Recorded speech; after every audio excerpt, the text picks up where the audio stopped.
Olá, eu sou o Breno. Eu sou o Ítalo. Eu sou a Laura. Sou o José Reinaldo. Somos alunos do primeiro período do curso de História da Universidade do Estado de Minas Gerais. Hoje vamos abordar neste vídeo a importância dos rios na construção das primeiras civilizações. Nossa ideia de rio muitas vezes se limita àquele caminho de água que corta nossa cidade. E em nossa era contemporânea, a natureza parece estar a cada dia mais distante da nossa vivência. Mas os rios foram os responsáveis pela construção e pelo desenvolvimento das primeiras grandes civilizações. E como isso aconteceu? Eufrates é um rio localizado na Ásia Ocidental, na região da Mesopotâmia, formado também pelo rio Tigre. O rio Eufrates nasce na região oriental do território da Turquia e suas águas fluem em direção ao território da Síria, para depois atravessar o território do Iraque. No sul deste país, o Eufrates se une ao rio Tigre para formar o rio Shatt el-Arab, que irá desembocar no Golfo Pérsico. Tem uma extensão de aproximadamente 2.830 quilômetros. Ele recebe águas de seus afluentes, junto com as chuvas de inverno e do degelo das montanhas. Constrói um fluxo regular com cheias em maio, quando ocorrem as inundações na primavera. Mesmo assim, o clima desértico e o acúmulo de sal no solo arruinou o vale fértil da extensa planície fluvial, onde os cultivos regados produzem tabaco, grãos, azeitonas, tâmaras e etc. As grandes cidades das civilizações antigas situam-se nas margens dos rios. Entre outras, poderíamos destacar Babilônia e Ur, no rio Eufrates, Nínive, no rio Tigre, Tebas e Mênfis, no rio Nilo. O crescente fértil, delimitado pelos rios Eufrates, Tigre, Jordão e Nilo, aglomera as cidades mais antigas de que há memória, assumindo o estatuto de berço da civilização humana. Foi aí que a invenção da agricultura, as dinâmicas de sedentarização se iniciam e que o processo civilizacional ganhou um novo rumo.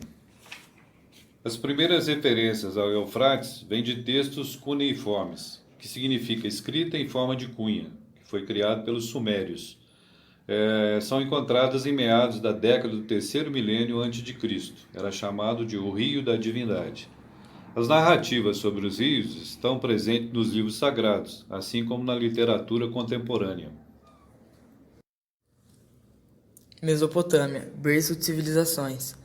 A palavra Mesopotâmia tem origem grega e significa terra entre rios. Essa região localiza-se entre os rios Tigre e Eufrates, no Oriente Médio, onde atualmente é o Iraque. Essa civilização é considerada uma das mais antigas da história. A Mesopotâmia foi uma região por onde passavam muitos povos nômades oriundos de diversas regiões. A terra fértil fez com que alguns desses povos ali se estabelecessem. Os principais povos foram os sumérios, os acádios, os amoritas ou antigos babilônios, os assírios, os elamitas e os caldeus ou novos babilônios. O rio Tigre é o mais oriental de dois grandes cursos d'água que delineiam a Mesopotâmia, junto com o Eufrates, que corre desde as montanhas da Anatólia através do Iraque e tem 1.850 quilômetros de comprimento. O rio Tigre destacou algumas cidades que floresceram em suas margens, como Assur, capital do Império Assírio. Também favoreceu a civilização suméria, a qual utilizou as águas do Tigre para irrigar Lagash há milhares de anos atrás, 2400 a.C. Essa região integra o Crescente Fértil, que possui este nome por ter um formato de lua crescente e possuir um solo muito fértil, o qual é irrigado pelos rios Jordão, Eufrates, Nilo e o Tigre. Situada na margem oeste do rio Tigre, a capital iraquiana, Bagdá, é a cidade mais importante da região, seguida por Mossul, Tikrit, que significa tigre, e Samarra, onde foi construída uma barragem para conter as inundações e melhorar a irrigação. O rio Nilo é um rio caudaloso que está localizado no continente africano e sua bacia hidrográfica abrange cerca de 10 países: Egito, Etiópia, Uganda, Ruanda, Burundi, Quênia, Sudão, Sudão do Sul, Tanzânia e República Democrática do Congo. Situado no nordeste da África, o Nilo é o rio de maior extensão do mundo, com aproximadamente 7.000 quilômetros. Sua nascente é em Uganda e sua foz é no Mar Mediterrâneo. Parte do rio Nilo passa pelo deserto do Saara. Ele nasce da confluência de dois rios, Nilo Branco e o Nilo Azul, e sua bacia hidrográfica abrange cerca de 3 milhões de quilômetros quadrados. O rio Nilo apresenta grande regularidade em seu volume de água e nos períodos de cheia fertilizam suas margens com os humus e os irrigam.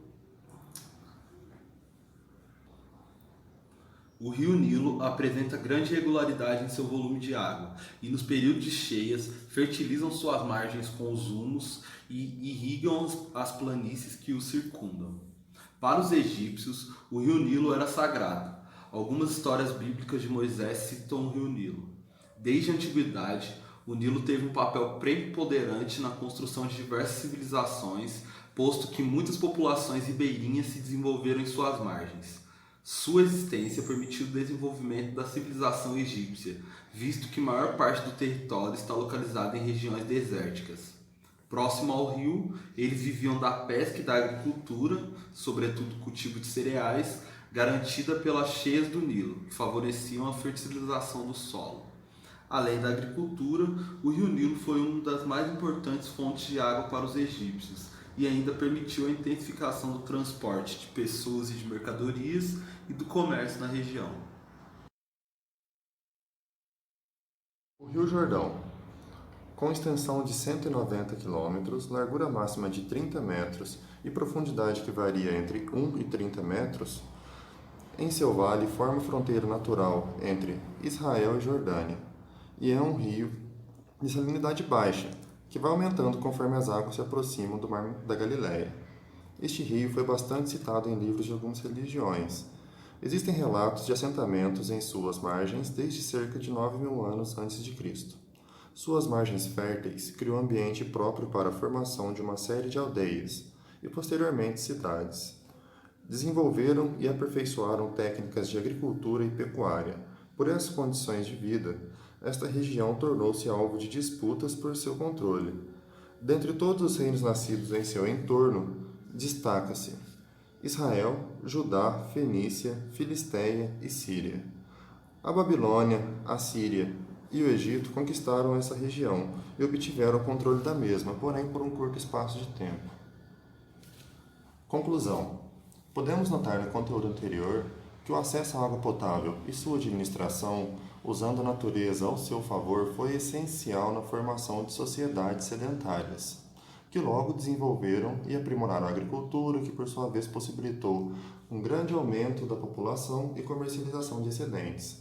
Logo nascia uma figura de Estado, a divisão de trabalho.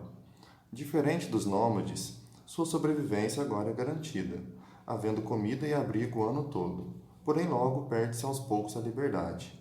Estas sociedades desenvolveram ao passar do tempo, oferecendo bases para muitas das civilizações que conhecemos atualmente. Então é isso, pessoal. Se inscreva no canal. Deixe o like, compartilhe com os amigos. Não esquece de ativar o sininho, hein?